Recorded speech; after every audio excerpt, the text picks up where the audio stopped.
Hi everyone.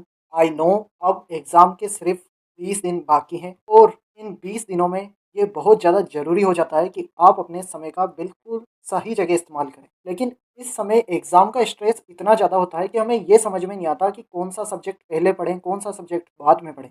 कौन से subject में आप ज़्यादा टाइम दें, कौन से सब्जेक्ट में कम टाइम दें। कौन से टॉपिक्स हैं जो सबसे ज़्यादा इम्पोर्टेंट हैं और आपको ज़रूर से करने चाहिए, ये भी आपको इस समय पता होना चाहिए। और ये सारी चीज़ें मैं आपको आज की इस वीडियो में इन डिटेल में बताने वाला हूँ। मैं आपको जीएस के पीवाईक्यू के बेसिस पे मोस्ट इंपॉर्टेंट टॉपिक्स बताऊँगा। साथ में आपको डेट वाइज़, डे वाइज़ एक शेड्यूल दूँगा, जिसमें सबसे ज़्यादा कंसेप्चुअल सब्जेक्ट्स को मैंने सबसे पहले रखा है और जो फैक्चुअल सब्जेक्ट्स हैं उन्हें मैंने बाद में रखा है। साथ ही सीसेट के लिए भी मैं आपको most important maths and reasoning के टॉपिक्स के बारे में बताऊँगा, जिनको अगर आपने अभी तक नहीं करा है तो उनको आपको ज़रूर से कर लेना चाहिए। लेकिन उसके पहले मैं कुछ कॉमन डाउट्स हैं जिन्हें एड्रेस करना चाहता हूँ। सबसे पहला डाउट ये है, जो इस समय अधिकतर एस्पायरेंट्स के माइंड में आता है कि क्या प्रीलिम्स क्लियर होगा कि नहीं होगा। देखो, ये समय इस बात को सोचने का है ही नहीं। इसके बारे में हम डिटेल में डिस्कस करेंगे 16 जून के बाद में। आप एक बार पेपर तो दो, पेपर देने के बाद में डिस्कस करेंगे कि आपका क्लियर होगा कि नहीं होगा। क्योंकि आपने अभी तक इस जर्नी में अपना 100% दिया है, आपने अच्छी तरीके से मेहनत करी है, सारी चीज़ें सीखी है, तो आप खुद पे ज़्यादा डाउट मत करिए। क्योंकि अगर आपने इस समय खुद पर डाउट करा तो आपकी इतने सालों की मेहनत बर्बाद हो जाएगी। आपको अपने माइंड में सवाल बिल्कुल भी नहीं लाना है कि आपका क्लियर होगा कि नहीं होगा, और अगर ये आता है तो इसका जवाब खुद को ही देना है कि इसके बारे में 16 जून के बाद में बात करेंगे। और अभी आपको भगवान पर विश्वास रखते हुए, अपनी मेहनत पर विश्वास रखते हुए, अपना 100% देते हुए इन 20 दिनों में पूरी की पूरी अपनी एनर्जी झोंक देनी है, ताकि आप बिल्कुल भी रिग्रेट नहीं हो कि आपने अपना 100% नहीं दिया या आप एंड में डिस्ट्रैक्ट हो गए। और इसके लिए मैं भी आपकी पूरी मदद करूँगा, मैं ऐसे ही वीडियोज़ लाता रहूँगा ताकि आपके ये जो एंड का समय है इसे अच्छी तरीके से यूटिलाइज़ किया जा सके। साथ ही दूसरा डाउट आता है कि fear of missing out on materials, mock test, notes, current affairs. देखो, अभी तक आपने जो कुछ पढ़ा है वो इस एग्ज़ाम को क्लियर करने के लिए सफिशिएंट है। बस अब ज़रूरत है इम्पोर्टेंट चीज़ों को एंड में देखने की, काम रहने की और पॉजिटिव थिंकिंग की। अगर आपने फोमो में आकर नया मटेरियल या ज़्यादा से ज़्यादा मॉक टेस्ट या नए नोट्स देखना शुरू कर दिया, तो आप एंड में उन सारी चीज़ों को याद नहीं रख पाओगे और आपकी प्लानिंग पूरी बिगड़ जाएगी। तो अब आपको बिल्कुल भी नई चीज़ों के बारे में नहीं सोचना, जो छूट गया उसके बारे में ज़्यादा स्ट्रेस नहीं लेना। और बिलीव मी, अभी तक आपने जो भी पढ़ा है वो सफिशिएंट है प्रीलिम्स को क्लियर करने के लिए। अब तीसरी चीज़ है मॉक टेस्ट वर्सेस पीवाईक्यूज। देखो, अभी मॉक टेस्ट मार्केट में जैसे अलग अलग कोचिंग इंस्टीट्यूट के ओपन टेस्ट है, फुल लेंथ टेस्ट है, तो वो काफ़ी ज़्यादा रैंडम हो रहे हैं। और रैंडम होने के कारण, डिफिकल्ट होने के कारण काफ़ी सारे एस्पायरेंट्स उनमें लो स्कोर करते हैं और अपना कॉन्फिडेंस एक्चुअल एग्जाम देने के पहले ही खत्म कर लेते हैं। तो मेरा ये कहना है कि अगर मॉक टेस्ट देने से आपका कॉन्फिडेंस लेवल लो हो रहा है, आपको लग रहा है कि काफ़ी ज़्यादा रैंडम और डिफिकल्ट क्वेश्चन है, तो आप मॉक टेस्ट को आप अवॉइड कर सकते हो। आप पीवाईक्यूज पर ही फोकस करो। पीवाईक्यूज आपको ऐसे समय देने हैं जब आप डिप्रेसिव फील कर रहे हो, क्योंकि एनीवेज आप उस समय कुछ नहीं पढ़ सकते। तो उस समय का यूटिलाइजेशन करने के लिए और अपने माइंड को फ्रेश करने के लिए आप पीवाईक्यूज सोल्व कर सकते हो। या फिर आप एक डेट वाइज प्लान बनाकर भी पीवाईक्यूज दे सकते हो, या आपकी चॉइस है। बट अगर मॉक टेस्ट ज़्यादा स्ट्रेस क्रिएट करें तो उन्हें अवॉइड करो, पीवाईक्यूज पे फोकस करो। Specially while you are feeling depressed, आपका स्टडी का मन नहीं कर रहा, तो पीवाईक्यूज आप सोल्व कर सकते हो। इसके बाद में आपको ये चीज़ हमेशा याद रखनी है, जो आपकी ये स्ट्रगल है ना, यही आपकी ताकत बना रही है, स्ट्रेंथ बना रही है, और यहीं से आपकी सक्सेस निकलेगी। तो आपको स्ट्रगल से बिल्कुल भी दूर नहीं भागना है। आपको इस स्ट्रगल को एंजॉय करना है, इसे अपनी स्ट्रेंथ, अपनी सक्सेस की ओर लेकर जाना है। और आपको खुद से एक बात कहते रहना है कि I am giving my best and I am going to make it. आपको ये बात खुद से कहते रहना है। चलो, अब मोटिवेशन बहुत ज़्यादा हो गया, अब सीधे टॉपिक्स पर आते हैं। तो सबसे पहले मैं आपको सीसेट के बारे में बताऊंगा। तो सीसेट के नेक्स्ट 20 डेज में आपको मैथ्स और रीजनिंग के मैं इंपॉर्टेंट टॉपिक्स बता रहा हूँ पीवाईक्यू के बेसिस पे, जो तो आपने अगर अभी तक नहीं करें तो आपको कर लेने चाहिए, और एंड में इनको जरूर से देख लेना। इनसे काफ़ी ज़्यादा क्वेश्चन आते हैं और ईजी भी होते हैं, तो वो करे जा सकते हैं। मैथ्स की अगर बात करें तो इसमें number system, percentage, profit and loss, ratio proportion, mensuration, permutation combination, HCF, LCF, average, time, speed, distance and data interpretation काफ़ी ज़्यादा इंपॉर्टेंट हो जाते हैं। रीजनिंग की अगर बात करें तो इसमें सिटिंग अरेंजमेंट एंड पजल से काफ़ी क्वेश्चन आते हैं। स्पेशली सिटिंग अरेंजमेंट तो आप देख लेना। टोक से क्वेश्चन आते हैं। एनालिटिकल रीजनिंग आपको देख लेनी है। रैंकिंग एंड ऑर्डर आपको देखना है। ब्लड रिलेशन इंपॉर्टेंट है, और डायरेक्शन से भी क्वेश्चन आते हैं, तो इसकी भी प्रैक्टिस आपको एंड में कर लेनी है। टोटल 16 टॉपिक्स है मैथ्स और रीजनिंग के मिला के। फिर पैसेजेस में आपको एक चीज़ ये ध्यान रखनी है कि पैसेज 4 तरीके के होते हैं, जिसमें एक पैसेज में एक क्वेश्चन है या 2 क्वेश्चन है, एक पैसेज में 3 क्वेश्चन है, एक पैसेज में 4 क्वेश्चन। तो जो पैसेज होते हैं एक क्वेश्चन वाले, वो यूजुअली देखा गया है कि ईजी होते हैं।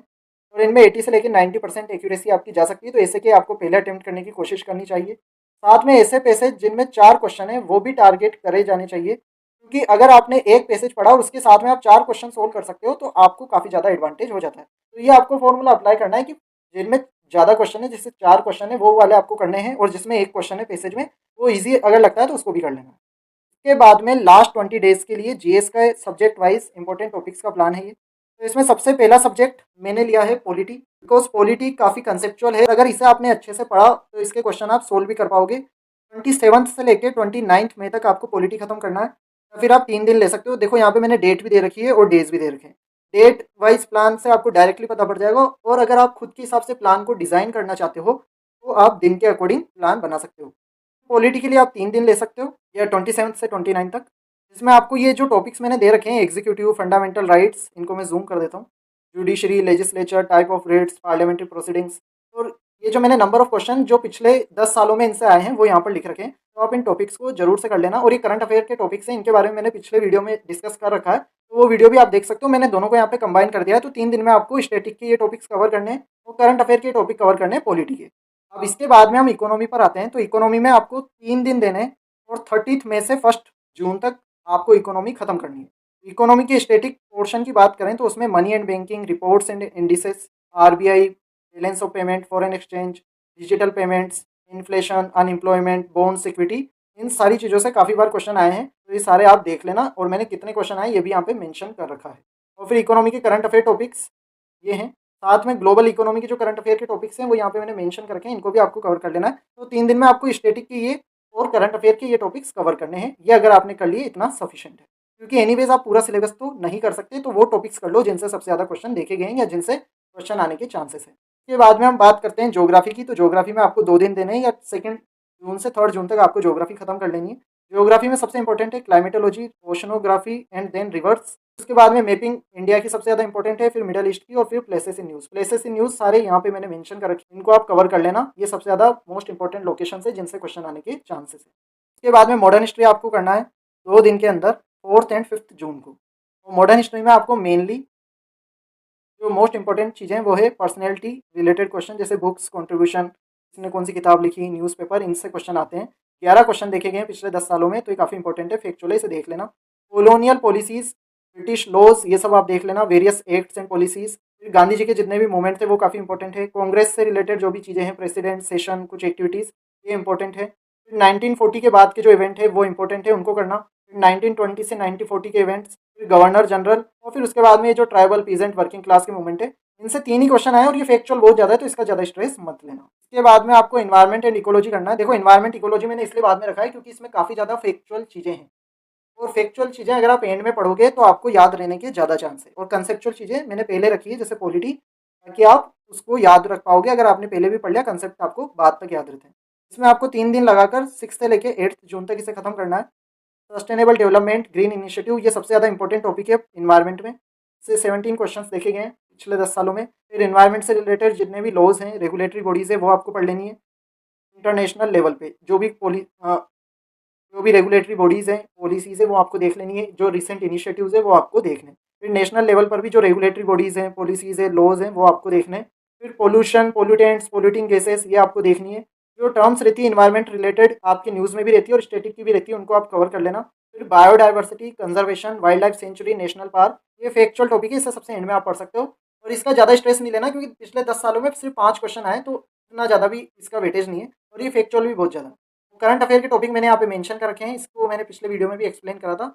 आपको इन्वायरमेंट की करंट अफेयर और स्टैटिक दोनों ये कर लेने हैं साथ में 3 दिन के अंदर। इसके बाद में आपको साइंस एंड टेक करना है। साइंस एंड टेक के लिए हम 2 दिन लेंगे, 9th एंड 10th जून, आप डिसाइड कर सकते हैं। साइंस एंड टेक में सबसे ज़्यादा इंपॉर्टेंट है आपकी बायोटेक्नोलॉजी, फिर हेल्थ, डिजीजेस, वैक्सीन्स, फिर communication technology, information technology, space technology. ये 5 चीज़ें सबसे ज़्यादा इंपॉर्टेंट है। अगर इस स्टैटिक में आपके पास में इनके नोट्स है तो इनको जरूर से कर लेना। बाकी कंसेप्चुअल चीज़ों पे क्वेश्चन आते हैं, वो सारे कंसेप्ट करंट अफेयर के टॉपिक्स मैंने यहाँ पर मेंशन कर रखे हैं। 2 दिन में आपको ये और ये खत्म करना है। बेसिकली आपको कंसेप्ट का मतलब पता करना है, ज़्यादा डीप में नहीं जाना। इसके बाद में 11 जून को आपको हाफ डे के अंदर गवर्नमेंट पॉलिसीज, स्कीम्स खत्म करनी है, और पिछले 1 साल में जो भी इंपॉर्टेंट स्कीम रही है न्यूज़ में, उनका कलेक्शन मैंने यहाँ पे मेंशन कर रखा है। इनको तो आप कवर जरूर से कर लेना। इसमें आपको क्या करना है, मिनिस्ट्री, वैसे मिनिस्ट्री का नाम अधिकतर गलत रहता है, ऑब्जेक्टिव, बस ये 2 चीज़ें आपको रखनी है याद। इसके बाद में इंटरनेशनल समिट्स एंड ग्रुपिंग्स, ये आपको 11 जून को ही आधे दिन के अंदर खत्म करनी है, हाफ डे के अंदर। तो यहाँ पे मैंने जो भी इंपॉर्टेंट इंटरनेशनल ग्रुपिंग समिट्स रही हैं उनके बारे में मेंशन कर दिया, इनको आपको ऊपर से देख लेना खत्म। और ये सारी फैक्चुअल चीज़ें हैं, इसलिए मैंने इन्हें एंड में रखा है। तो इसके बाद में 12 जून को एक दिन के अंदर अंदर आपको एंशंट हिस्ट्री, मेडाइवल हिस्ट्री, ये दोनों खत्म करनी है। एंशंट हिस्ट्री के जो मोस्ट इंपॉर्टेंट टॉपिक्स हैं उनको मैंने यहाँ पे मेंशन कर रखा है, जैसे बुद्धिज्म, जैनिज्म से सबसे ज़्यादा क्वेश्चन आए, इसको देख लेना। फिर जो डायनेस्टीज़ हैं उनको देख लेना, कीवर्ड्स जो रहते हैं, टर्मिनोलॉजीज रहती है, उनको देख लेना। इंडस वैली सिविलाइजेशन, फिर संगम एज, भक्ति मूवमेंट, वैदिक एज। फॉरेन ट्रेवलर्स काफ़ी फैक्चुअल है, अगर याद रह जाता है तो ठीक है, बाकी ये जो ऊपर के 3-4 टॉपिक है ये तो देख लेना। मेडाइवल में भी आप Mughal period, terminologies, keywords, Delhi सल्तनत, ये देख लेना। ये 3 चीज़ें आपको पढ़नी है मेडाइवल में एंड में। फिर आर्ट एंड कल्चर 13 जून को एक दिन में आपको खत्म करना है। इसके अंदर आपको इंडियन आर्किटेक्चर सबसे ज़्यादा इंपॉर्टेंट है, इससे 13 क्वेश्चन देखे गए हैं पिछले 10 सालों में, ये कवर कर लेना है। इंडियन पेंटिंग्स, डांसेस, फिर festivals, philosophies, music and martial arts. Philosophies तो फिर भी कंसेप्चुअल है, बाकी ये फेस्टिवल, म्यूजिक, आर्ट्स, ये सब थोड़े से आपके फैक्चुअल है, तो इनको आप अवॉइड कर सकते हो या एंड में पढ़ लेना। याद आपको रह जाता है तो ठीक है, नहीं रहता है तो भी ठीक है, एंड में अगर पढ़ रहे हो तो ज़्यादातर चांस है कि याद रह जाएगा। और इससे रिलेटेड करंट अफेयर के टॉपिक मैंने यहाँ पे मेंशन कर रखे हैं, ये आपको 13 को ही खत्म कर लेना है। साथ में रिपोर्ट्स किसने रिलीज करी है ये वाली, ये आप जरूर से देख लेना, ये एक दिन में आप खत्म कर सकते हो। अलोंग विद दिस आपको अवार्ड्स एंड ऑनर्स, बोल तो इनसे काफ़ी कम क्वेश्चन आते हैं, बहुत रेयर रैंडम क्वेश्चन होता है, बट फिर भी आप इनको देख सकते हो। तो इस तरीके से 13 जून तक आपका ये राउंड खत्म हो जाएगा।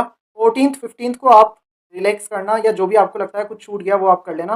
और 16th को पूरी एनर्जी के साथ में एग्ज़ाम देने जाना है और अपना बेस्ट दे के आना है। और बिल्कुल भी ये नहीं सोचना है कि आपका सिलेक्शन नहीं होगा तो क्या होगा, इसके बारे में सोचने के लिए 16 जून के बाद में बहुत ज़्यादा समय है। और बिलीव में, आपने जब इतनी मेहनत करी है ना, और आप अगर सीरियस कैंडिडेट हो, आप इस वीडियो को एंड तक देख रहे हो, आप ऐसे टॉपिक्स प्लान्स देख रहे हो, तो आप एक सीरियस कैंडिडेट हो और आपका सिलेक्शन होना ही होना है। तो आप सिलेक्शन के बारे में चिंता छोड़ के पूरी जान लगा दो, ये साल आपको अपना सपना साकार करना है, बस यही सोचो।